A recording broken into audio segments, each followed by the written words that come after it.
Today, in Simple or Not Kitchen, we're making a few copycat recipes inspired by Taco Bell favorites.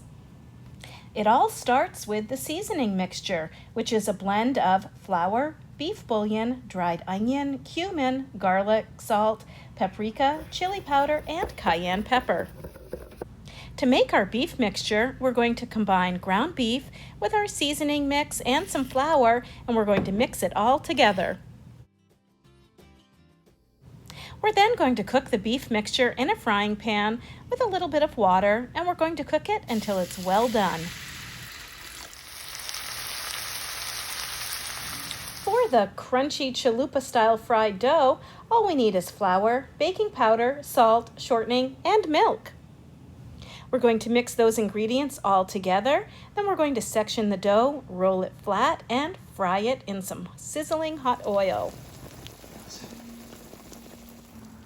For the yummy refried beans, we're going to use a can of pinto beans, but you could also use black beans or combine the two types of beans.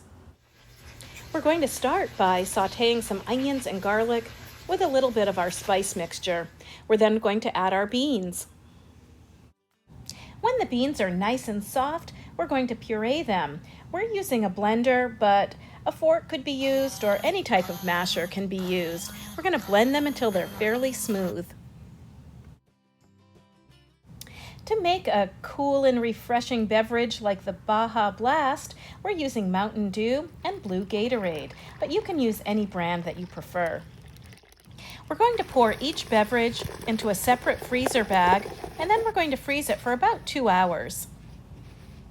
When the liquids are frozen, we're going to remove them from the freezer and blend them together in a blender until they're nice and smooth.